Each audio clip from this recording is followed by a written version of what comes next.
Bonjour tout le monde, j'espère que ça va chez vous par la grâce de Dieu. Chez moi ça va, ça fait longtemps à cause des occupations de ce monde qui nous affligent certaines responsabilités, mais nous savons très bien qu'il faut mettre Dieu toujours en avant.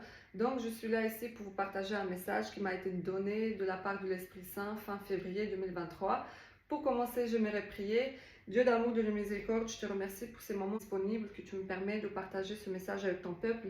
Mets dans ma bouche, Seigneur, ta parole, ta sagesse, l'intelligence pour bien l'expliquer comment tu me l'as montré tel que je l'ai eu, Seigneur. Aide tes enfants, Seigneur, à comprendre, Seigneur, ce message tel que je l'ai reçu, tel que je vais l'expliquer.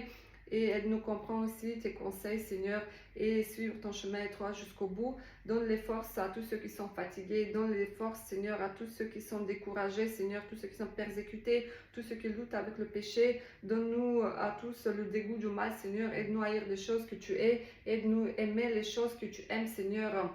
Aide-nous à être les lumières de ce monde et un bon exemple dans notre entourage.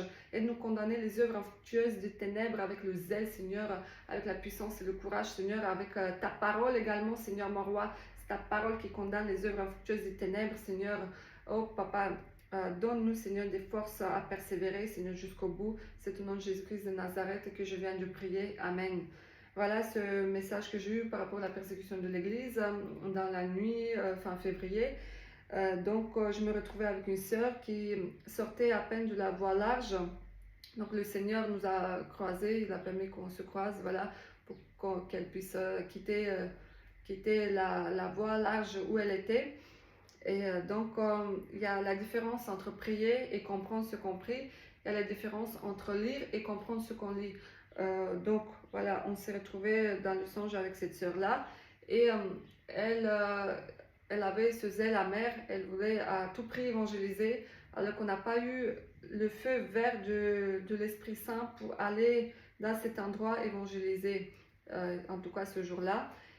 Et elle avait le drapeau, parce que j'ai les drapeaux d'évangélisation, et cette sœur-là, elle portait ce drapeau où c'était marqué Seul Jésus sauve, acte 4, verset 12, il était de couleur rose.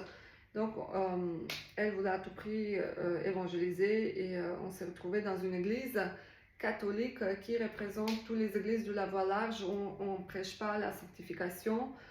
Elle était remplie à craquer. Et la sœur en question, je l'ai dit, donc voilà, c'est pas le moment, mais elle avait ce zèle amer, elle voulait à tout prix. Voilà, elle commençait à dire repentance, tout ça. Jésus-Christ sauve. Et dans cette église, il y avait des gens, et il y avait une fille qui nous a vus. Elle est venue nous dire, elle commençait à crier, nous ne voulons pas de Jésus, on n'adore pas Jésus ici, partez d'ici, on n'y veut pas de vous, on n'y veut pas de Jésus-Christ. Et elle me regarde et me dit, tu veux vraiment voir ce qu'on adore ici? Et il y a l'église qui s'est transformée en boîte de nuit. C'était comme un sort de concert. Il y avait une scène, vous savez, les concerts du monde, les chanteurs mondains qui ont vendu leur âme au diable. Disons, ils ont des décors un peu bizarres, une sorte de feu. Donc, il y avait cette ambiance infernale dedans. Il me commençait à montrer les signes des mains, les doigts, les cornes de bouc, enfin avec les doigts. Donc vous savez de quoi je veux dire. Elle me montrait les signes sataniques avec les doigts, tout ça. Elle faisait les cornes avec les doigts. Elle a dit, ils n'adorent pas Jésus ici. Donc ils adorent autre chose, mais pas Jésus. Ils ne veulent pas de Jésus. Et elle a arraché le drapeau à la sœur qui était avec moi. Elle a pris ce drapeau, elle l'a attaché autour de ses reins. Donc le drapeau qui représente la parole de Dieu, donc ce que Dieu met en nous. Et quand on t'arrache ça dans le songe, c'est pas bon, cette parole de connaissance qu'elle a arrachée, ce n'est pas bon. Elle a dit elle a dit qu'on doit partir. Mais j'ai dit qu'il faut qu'on récupère le drapeau parce que cette chose qu'elle a arrachée, c'est bénédiction, tout ça. Le drapeau qui peut représenter beaucoup de choses, des bénédictions, la parole de connaissance, ce que Dieu met en nous. Donc j'ai dit d'abord on récupère le drapeau et on va partir. Elle ne voulait pas le rendre, du coup j'ai pris le drapeau, je l'ai arraché. J'ai repris le drapeau pour redonner à la sœur. Mais la fille en question, qui adorait Satan, elle n'était pas contente qu'on part avec le drapeau. Du coup, elle voulait nous empêcher et elle m'a pris le pied. Elle m'a attrapé le pied et elle m'a touché au niveau de la cuisse, voilà, un peu plus haut que le pied, au niveau de la cuisse. Et je l'ai senti physiquement, cette douleur-là. C'est comme on m'a planté un couteau. Je l'ai senti, cette douleur, jusqu'aux os, comme on m'a transpercé un os. Donc je l'ai senti physiquement, comme une sorte de paralysie. J'ai commencé à prier au nom de Jésus-Christ de Nazareth. Aucune flèche, aucune puissance des ténèbres ne puisse m'atteindre. Donc je priais comme ça et donc l'Esprit nous a sortis de cet endroit-là.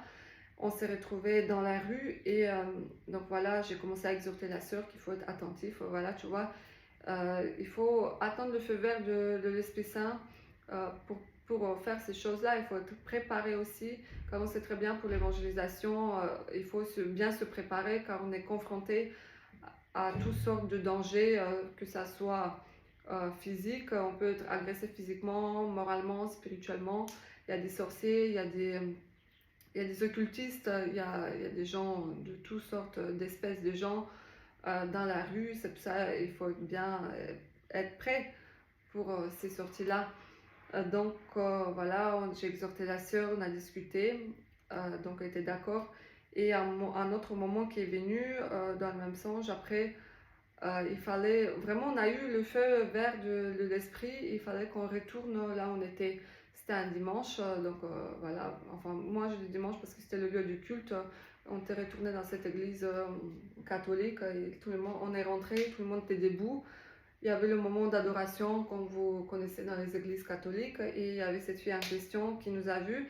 Elle n'était pas contente, elle nous a dit, elle nous a crié dessus, mais je vous avais dit de ne plus venir ici, on n'y veut pas de vous, on n'y veut pas de Jésus-Christ, on n'adore pas Jésus-Christ ici. Donc elle n'était pas contente, mais sans plus, elle nous a dit, du coup ils ont continué le culte, nous on était là. Donc le moment venu où il fallait prier, il y avait une personne en fauteuil roulant malade qui était présente là. Le moment venu de prier et il n'y a personne qui pouvait prier pour la personne ne pouvait prier tout court. Et c'est là qu'on a commencé à prier, c'est là que je dis à la sœur, là c'est le moment donc, que la gloire de Dieu se manifeste. Et la gloire de Dieu commençait à se manifester, je commençais à prier beaucoup. Donc c'est là qu'ils étaient tous confondus, j'ai commencé à prier pour cette personne malade, le Seigneur s'est manifesté, il a fait le miracle, vraiment il y avait le miracle qui s'est reproduit sur cette personne malade, vraiment ils étaient tous confondus. Donc c'était ça, ils étaient confondus par rapport à leurs choses qu'ils disent qu'ils connaissent, mais au final, on n'y voit pas sur les faits, on n'y voit rien sur les faits physiquement. Eux qui disent qu'ils connaissent, mais au final, il n'y a rien.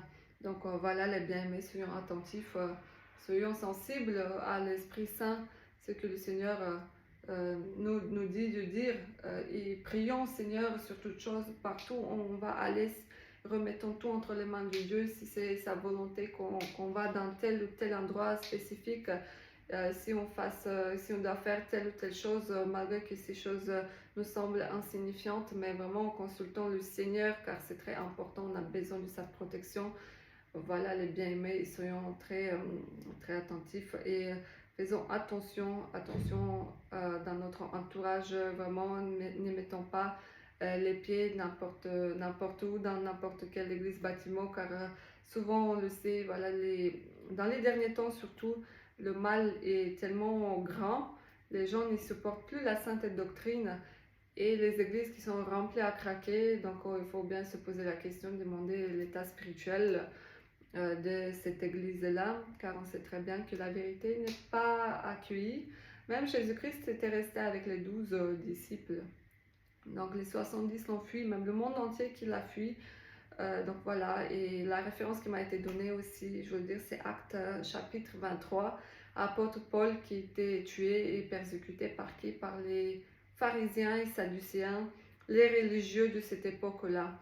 Donc voilà les bien-aimés, quand on sort aussi évangéliser dehors, ici en France, qui se dit le pays catholique, quand on annonce le nom de Jésus-Christ, les gens autour, on voit personne, c'est très rare qu'il y ait quelqu'un voilà, qui est d'accord, qui accepte tout, c'est très rare, mais par qui on est le plus persécuté aussi sur le terrain, c'est effectivement par les religieux, par les catholiques qui se disent, ils connaissent et prient, donc, mais voilà, ils nous persécutent.